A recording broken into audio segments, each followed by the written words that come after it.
Hello बच्चों, this is going to be a one shot video on chapter nucleus. सामने exam है, दिसंबर का महीना है, तो अभी तो डिटेल सिलेबस अपलोड नहीं कर सकते, इसलिए मैंने सोचा एक वन शॉट वीडियो डालते हैं।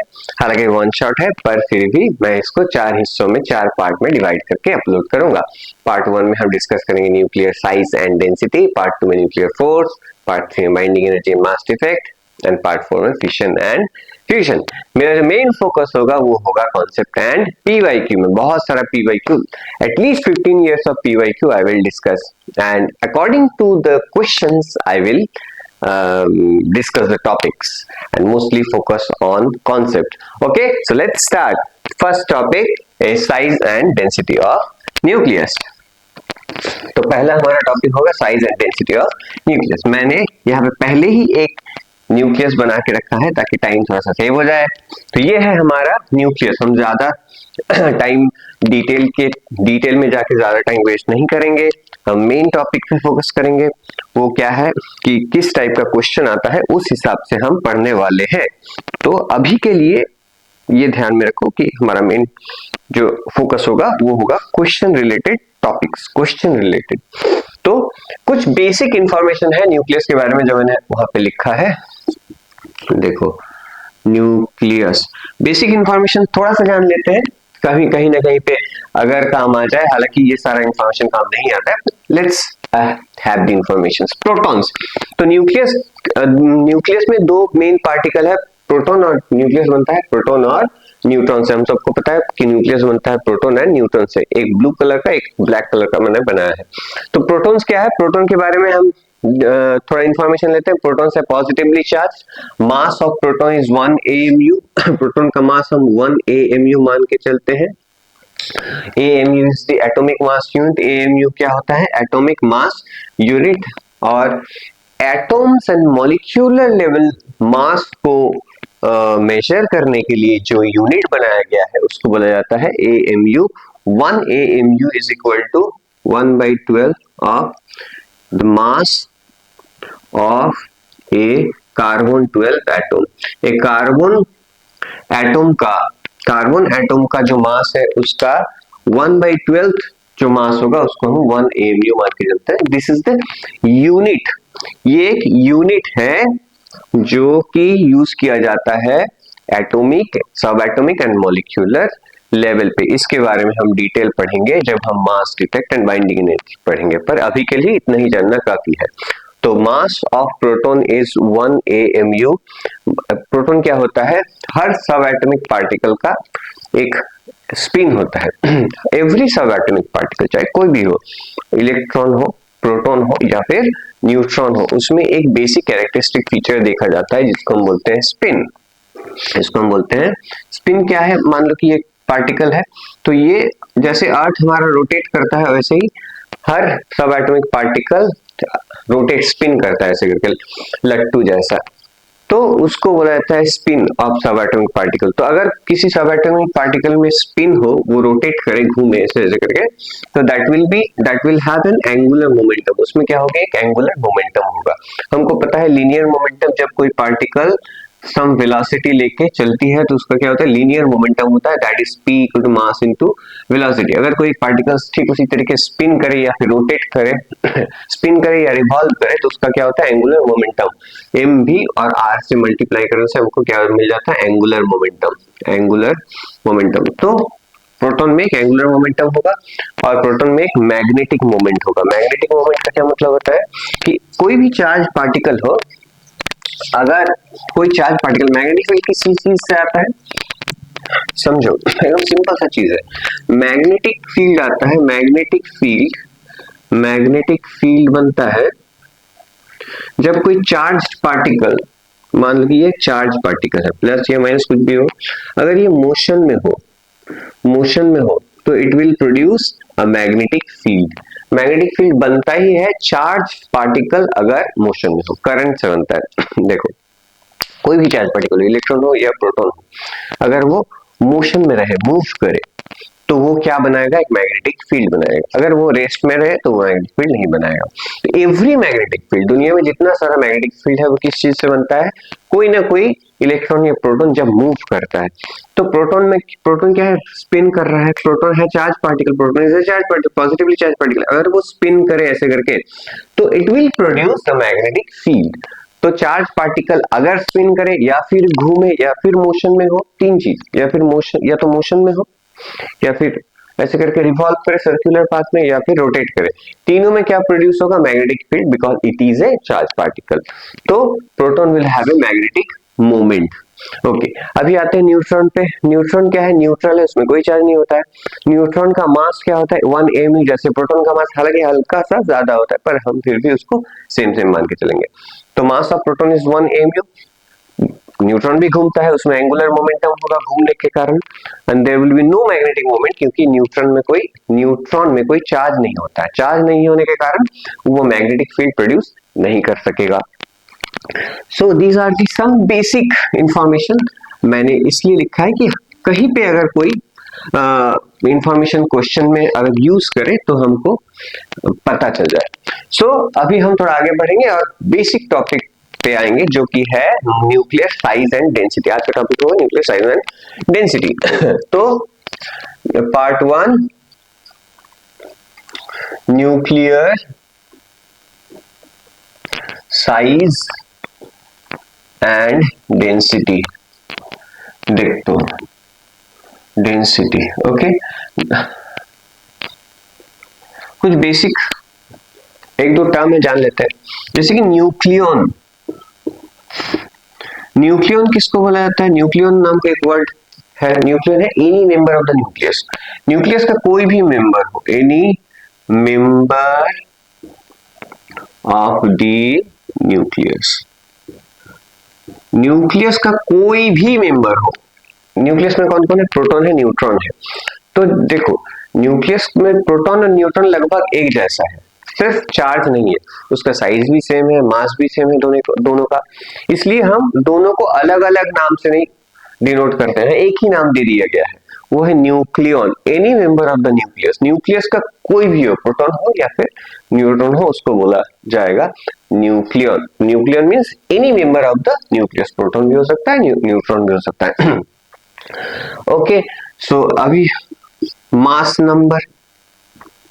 मास नंबर क्या है, the total number of, mass number को ए से डिनोट किया जाता है। मास नंबर है total number of protons plus number of neutrons. Proton और न्यूट्रॉन नंबर को हम जोड़ के जो आता है, निकल के आता है, उसको बोला जाता है मास नंबर। अभी एटॉमिक नंबर, ये सब काम आने वाला है। एटॉमिक नंबर, एटॉमिक नंबर क्या है, एटॉमिक नंबर को Z से डिनोट किया जाता है, नंबर ऑफ प्रोटॉन्स, कितना नंबर ऑफ प्रोटॉन्स है, उसको बोला जाता है atomic number. So these are basic information, नहीं भी बोलते तो चलता, पर ठीक है। अभी आगे बढ़ते हैं। देखो अभी हम पढ़ेंगे size of the nucleus. Size of the nucleus. Nucleus का साइज क्या होगा? साइज का मतलब क्या है? साइज यानी डायामीटर। साइज यानी वॉल्यूम नहीं। किसी किसी को लगता है कि साइज मतलब वॉल्यूम, साइज मतलब वॉल्यूम नहीं, साइज मतलब डायामीटर। जैसे कि ये एक मतलब स्फेरिकल ऑब्जेक्ट है, तो इसका साइज मतलब इसका ये जो डायामीटर है इसको बोला जाता है साइज। तो हम साइज, न्यूक्लियर साइज का मतलब होगा, हम न्यूक्लियस का जो डायामीटर है या फिर रेडियस है उसके बारे में अभी सोचेंगे। ठीक है, देखो पहले ये जानो कि किसी भी न्यूक्लियस का जो वॉल्यूम साइज होगा वो डिपेंड करेगा उसका वॉल्यूम कितना है। अगर वॉल्यूम बड़ा हो तो साइज भी बड़ा हो, सिंपल। अगर वॉल्यूम बड़ा है तो साइज भी बड़ा हो। तो हमको पहले ये डिसाइड करना है कि वॉल्यूम किस चीज के ऊपर डिपेंड करता है। तो सिंपल, वॉल्यूम डिपेंड करता है नंबर ऑफ न्यूक्लियॉन्स कितना है। अगर ज्यादा नंबर ऑफ प्रोटॉन और न्यूट्रॉन होगा तो उसका वॉल्यूम भी बड़ा होगा, साइज भी बड़ा होगा। तो वॉल्यूम से स्टार्ट करते हैं। तो volume of a nucleus is directly proportional to its mass number. Simple सी चीज है, देखो यहाँ पे बताया गया है कि किसी भी न्यूक्लियस का जो वॉल्यूम है वो उसका जो मास नंबर है, total number of protons and neutron, उससे प्रोपोर्शनल होगा। इस चीज का क्या मतलब है? इस चीज का मतलब ये है कि मान लेते हैं किसी न्यूक्लियस में 100 नंबर ऑफ न्यूक्लियॉन्स है, टोटल नंबर ऑफ प्रोटॉन और न्यूट्रॉन कितना है 100, और उसका वॉल्यूम है लेट्स से V। तो अगर किसी में 200 नंबर ऑफ न्यूक्लियॉन्स हो तो उसका वॉल्यूम होगा 2V, किसी में 300 नंबर ऑफ न्यूक्लियॉन्स हो उसका वॉल्यूम होगा 3V। That means the volume is proportional to number of protons plus neutrons, total number of neutrons plus protons. Nucleons जितना ज्यादा होगा वॉल्यूम उतना ज्यादा होगा।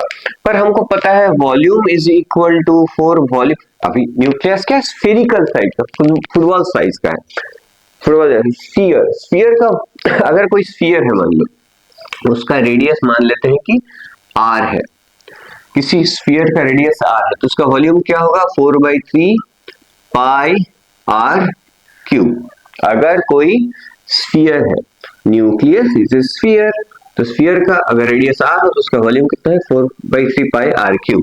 तो इन दोनों को मिला के हम बोल सकते हैं देयरफॉर 4/3 पाई r क्यूब, अगर न्यूक्लियस का वॉल्यूम हो r, अगर न्यूक्लियस का वॉल्यूम हो r तो 4/3 पाई r क्यूब यानी उसका volume will be proportional to its mass number.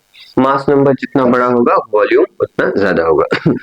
और 4/3 is a constant, pi is a constant, तो हम इन दोनों को हटा देंगे और बोलेंगे r cube is proportional to a। हम बोल सकते हैं किसी भी न्यूक्लियस का जो रेडियस है उसका क्यूब उसके मास नंबर से प्रोपोर्शनल है। और यहां से फिर आगे जाके बोल सकते हैं r is proportional to a to the power 1/3। समझो बात को, मान लो x square is proportional to y। अच्छा चलो, x is equal to ky, let's say x square equal to my,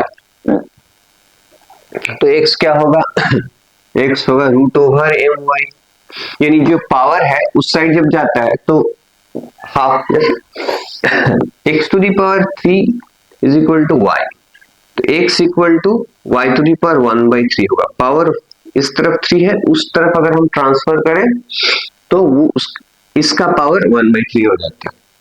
अगर 3 मल्टीप्लाई हो तो डिवाइड होगा, पर 3 अगर पावर हो तो उसका पावर 1/3 होगा। तो ये क्या होगा r proportional to a to the power 1/3।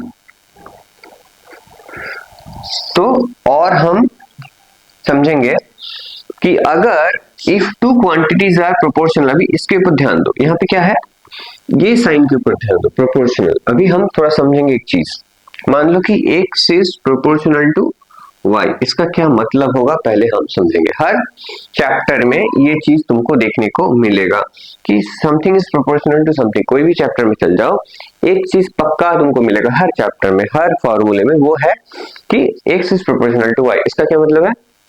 इसका मतलब है कि किसी भी टाइम पे अगर हम x को y से डिवाइड करें तो कांस्टेंट आएगा। समझो x is proportional to y का मतलब है कि x को अगर हम 10 गुना बढ़ा दें तो y भी 10 गुना बढ़ जाएगा, क्योंकि दे आर रिलेटेड, वो कहीं ना कहीं पे रिलेटेड है। फिर से समझते हैं, x को दुगना कर दिया y भी दुगना हो गया, x को 10 टाइम्स बढ़ा दिया y भी 10 टाइम्स हो गया, x को 10 टाइम्स घटा दिया तो y भी 10 टाइम्स घटेगा। तो इसका क्या स्पेसिफिकली इसका मतलब होगा कि किसी भी at any point of time, किसी भी टाइम पे अगर x को हम y से डिवाइड करते हैं तो वो कांस्टेंट आएगा, सेम ना आएगा हर बार। लेट्स से अभी x का वैल्यू है x0 और y का वैल्यू है y0। अभी x को डबल कर दो तो x बन गया 2x0 और y भी डबल हो जाएगा बिकॉज दे आर प्रोपोर्शनल, तो 2y0 हो जाएगा। अभी फिर से रेशियो निकाले तो 2 कैंसिल हो जाएगा, पहले वाला रेशियो फिर से आ गया। अभी x मान लो कि 100 टाइम्स बढ़ा है तो y भी 100 टाइम्स बढ़ेगा, क्योंकि प्रोपोर्शनल है, रिलेटेड है। तो अभी फिर से रेशियो निकाले तो y बाई कैंसिल, 100 कैंसिल, फिर से पहले वाला रेशियो आ गया।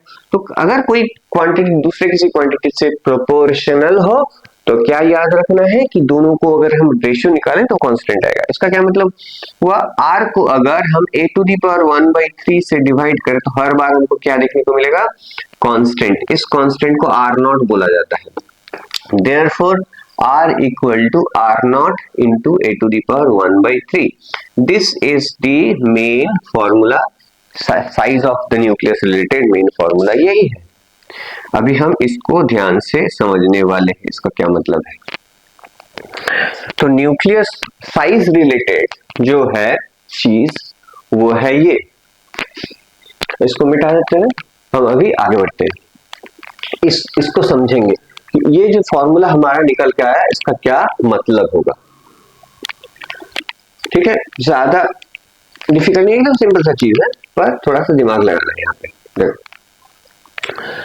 Are are any size of nucleus, कोई भी न्यूक्लियस का साइज हो, वो रेडियस हो, तो वो होगा R naught into A to the power 1/3। अभी आर नॉट का मतलब हम समझेंगे। आर नॉट का मतलब क्या है, what is R naught, R naught है क्या। देखो, कोई भी इक्वेशन जब आता है फिजिक्स में, अगर बीच में कोई कांस्टेंट आता है तो कांस्टेंट का क्या होता है, एक मतलब होता है। जैसे कि हम सबको पता है V is proportional to I, current is proportional to potential difference. तो यहाँ पे क्या निकल के आता है, V by I is equal to constant, उसको R बोला जाता है, तो V इक्वल टू IR आता है। R क्या है, R कांस्टेंट है ना, वो क्या रेशियो कांस्टेंट होगा, तो ये कांस्टेंट क्या है, रेजिस्टेंस होगा। ठीक उसी तरीके से किसी भी इक्वेशन में जब कोई कांस्टेंट इंट्रोड्यूस होता है तो उसका एक फिजिकल मतलब भी होता है कि वो है क्या चीज। अभी हम समझेंगे आर नॉट है क्या चीज। तो पहले हम ले लेते हैं आर नॉट को समझने के लिए A इक्वल टू 1, यानी हम एक ऐसा न्यूक्लियस के बारे में सोच रहे हैं जिसका मास नंबर है 1। फिर से हम ऐसा एक न्यूक्लियस के बारे में सोच रहे हैं जिसका मास नंबर है 1, यानी किसका मास नंबर होता है 1, यानी एक प्रोटॉन या एक न्यूट्रॉन। अभी न्यूट्रॉन से तो एटम बन नहीं सकता है, तो वो होगा प्रोटॉन, यानी हाइड्रोजन एटम के बारे में बात किया जाएगा। ये हाइड्रोजन एटम, यहाँ पे है एक प्रोटॉन, 1 प्रोटॉन। तो जब हमने लिखा A इक्वल टू 1, तो हम किसके बारे में बात कर रहे हैं, एक प्रोटॉन, 1 प्रोटॉन के बारे में बात कर रहे हैं। तो यहाँ पे अगर हम बैठाएं तो क्या होगा, R equal to R naught 1 to the power 1/3। किसी भी चीज का 1 का पावर कुछ भी है, घूम फिर के 1।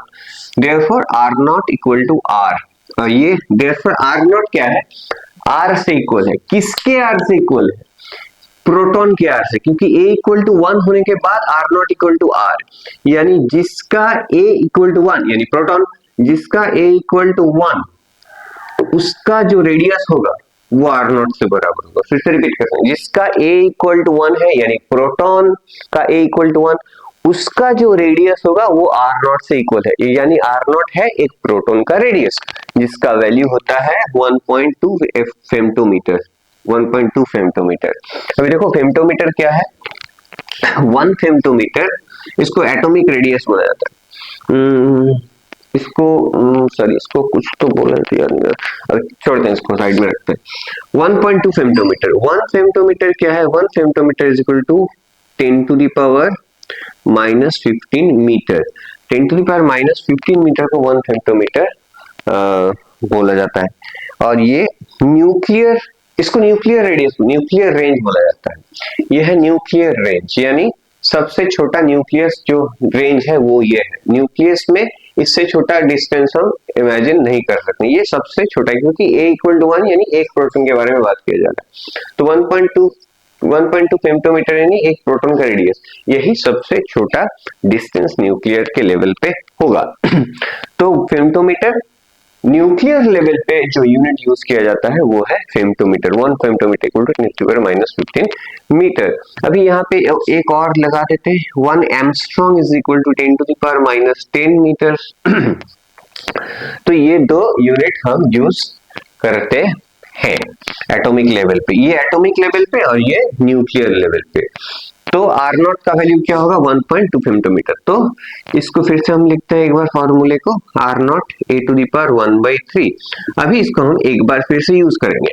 चलो एक न्यूक्लियस का साइज निकालते हैं। मान लेते हैं कोई एक न्यूक्लियस है जिसका A है, मान लेते हैं कोई भी एक न्यूक्लियस है जिसका A है 8, कितना है, मास नंबर है 8, उसका रेडियस कितना होगा। तो ये फार्मूला हमको यूज करना है, R naught A to the power 1/3। यहाँ पे हम वैल्यू बैठाएंगे, आर नॉट का वैल्यू है 1.2, फेम्टोमीटर में ही रखेंगे, मीटर में कन्वर्ट करने का जरूरत नहीं है, रिजल्ट भी आएगा वो भी फेम्टोमीटर में ही लिखा जाएगा। तो 1 to the power 8 to the power 1/3 यानी 2, 8 टू दी पावर 1/3 यानी 2। तो 1.2 इंटू 2 इज इक्वल टू 2.4 फेम्टोमीटर, यानी जिसका जिसका जिसका A इक्वल टू 8 है, जिसका मास नंबर 8 है, न्यूक्लियन एंड प्रोटॉन नंबर का टोटल न्यूक्लियंस है 8, जिस न्यूक्लियस में 8 न्यूक्लियन होगा उसका रेडियस होगा 2.4 फेमटोमीटर। ओके, जिस न्यूक्लियस में 8 न्यूक्लियंस है उसका रेडियस होगा 2.4 फेमटोमीटर। ठीक उसी तरीके से किसी भी न्यूक्लियस का अगर हमको साइज निकालना है तो यहाँ पे R0 की जगह पे 1.2, फिर A की जगह पे उसका मास नंबर बैठाओ और निकाल दो, तो this equation will be used. तो हम एक दूसरा इक्वेशन भी है, उसको भी हम इस्तेमाल करेंगे। इसको अभी हम मिटा देते हैं इस साइड पे, इस साइड पे थ्योरी रखते हैं, राइट हैंड साइड पे हम कुछ सवाल ले लेंगे PYQ। जैसे कि एक PYQ लेते हैं 2023 में एक सवाल पूछा गया था कि what is the nuclear radius of Fe125 if the radius of aluminium 27 is 3.6। देखो सवाल को पहले समझो। क्या है ना कि जब भी पढ़ोगे तो एक चीज दिमाग में बिठाओ ध्यान से कि सवाल में ही आंसर है, जो क्वेश्चन है उसी में आंसर। कोई भी प्रॉब्लम किसी भी टॉपिक में, किसी भी फील्ड में, उस सवाल में ही आंसर। सवाल को बहुत ध्यान से पढ़ना, जैसे कि सवाल ही टॉपिक है, एक अपने आप में सब्जेक्ट है। ओके, तो हम अभी सवाल को समझेंगे। ये बोला गया है कि एक एल्यूमिनियम 27 है, इसका रेडियस है 3.6 तो फेमटोमीटर। अगर Fe125 हो तो इसका क्या होगा, इसका अगर इतना है तो इसका क्या होगा, इसका एल्यूमिनियम कितना है तो आयरन का कितना होगा, ये है सवाल। तो समझ में आ गया। अभी जब भी कंपैरेटिव टाइप क्वेश्चन होगा इस टाइप का कि इसका इतना है उसका कितना होगा, पहले इतना था बाद में इतना है, तो क्या होगा, तब हम क्या करेंगे, एक बेसिक कॉन्सेप्ट लगाएंगे। याद रखना, दो इक्वेशन बनाना है, पहले दोनों के लिए दो इक्वेशन और दोनों को डिवाइड करना है। ये ट्रिक हर जगह पे काम आएगा, हर जगह पे, क्योंकि इस टाइप का बहुत सारा क्वेश्चन है। पैटर्न ये बेसिक पैटर्न में आता है, जैसे कि R equal to R0 a to the power 1/3। तो दो बताया गया है, एक बार एल्यूमिनियम एक बार आयरन, तो दोनों के लिए हम अलग अलग बनाएंगे। जैसे कि R1 equal to R0 constant है, दोनों के लिए सेम होगा, A1 टू दी पावर 1/3 और R2 equal to R0 A2 to the power 1/3। अभी एक सिंपल सा काम करना है, ये दोनों अलग अलग एटम के लिए बनाया गया, न्यूक्लियस के लिए, सॉरी। अभी दोनों को डिवाइड कर देना है, बस खत्म। तो ऐसे करके हम एक इक्वेशन बनाएंगे, जैसे कि R0 कैंसिल, दोनों के लिए सेम है R0 R1 by R2 equal to A1 by A2, दोनों में पावर 1/3 है, इसलिए हम होल टू दी पावर 1/3 लिख सकते हैं। अभी हमको वैल्यू, ये जो इक्वेशन है यही बार बार काम आने वाला है, याद रखना। इस टाइप का इक्वेशन हर जगह पे, हर चैप्टर पे मिलेगा। क्या याद रखना है, अगर दो केसेस बताया जाए कि इसका इतना उसका कितना, पहले इतना था बाद में तो कितना, तो इस ऐसा टाइप का अगर क्वेश्चन हो तो हम ऐसे करेंगे, दो इक्वेशन बनाएंगे 1 और 2 करके और उसको डिवाइड कर देंगे, तो ऐसे एक रेशियो बन जाएगा। अभी हमको जस्ट रेशियो बैठाना है। अभी हम इसमें आयरन का बैठाते हैं Fe, तो इधर होगा आयरन वाला Fe, यहाँ हम एल्युमिनियम का कर देते हैं और इधर भी एल्युमिनियम का होगा। अभी तो वैल्यू बैठाना है हमको, तो Fe डिवाइडेड बाय इसका 3 पॉइंट, एल्युमिनियम का 3.6 बताया गया है, और इधर हम आयरन का 125 और एल्यूमिनियम का 27 टू दी पावर 1/3। अभी दोनों का पावर 1/3 होगा, 125 का पावर भी 1/3 और 27 का पावर भी 1/3। तो हमको एक ऐसा नंबर ढूंढना है जिसका अगर हम पावर 3 ले लें, 125 टू दी पावर 1/3 का क्या मतलब होता है, मतलब एक ऐसा नंबर मन में सोचना है जिसको अगर 3 बार मल्टीप्लाई किया जाए तो 125 आएगा। तो इसका आंसर होगा 5 को अगर 3 बार मल्टीप्लाई करो, 5 इंटू 5 इंटू 5 तो 125 आता है। तो यहाँ पे होगा 5 और 27, एक ऐसा नंबर इमेजिन करो जिसको 3 बार मल्टीप्लाई करने से 27 आएगा। तो क्या होगा, 3 को 3 बार मल्टीप्लाई करने से 27 आता है। तो ये यानी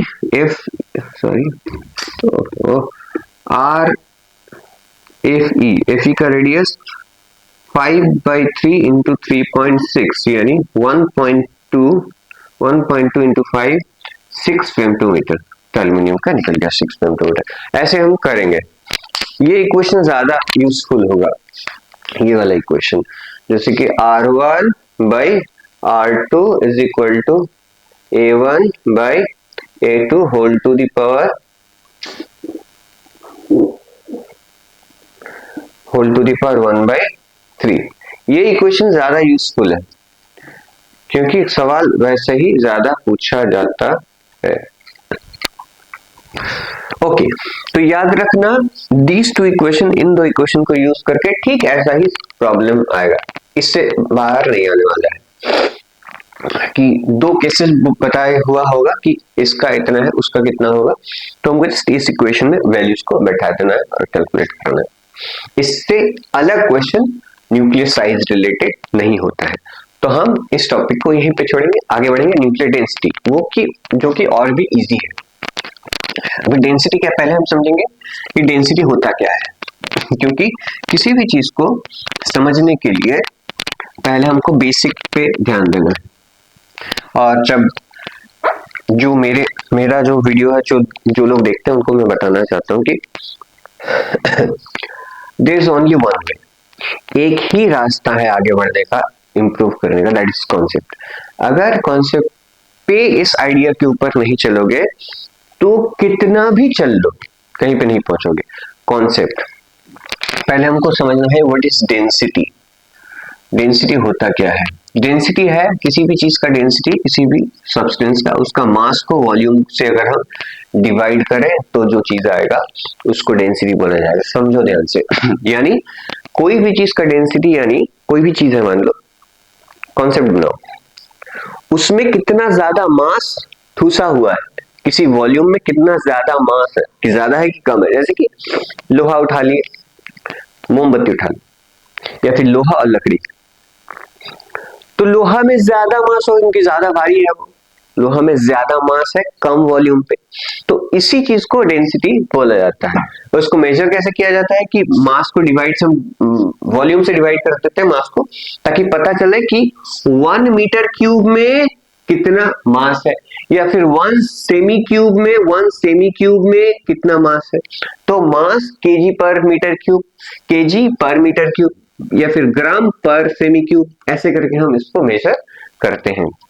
तो इसको बोला जाता है डेंसिटी।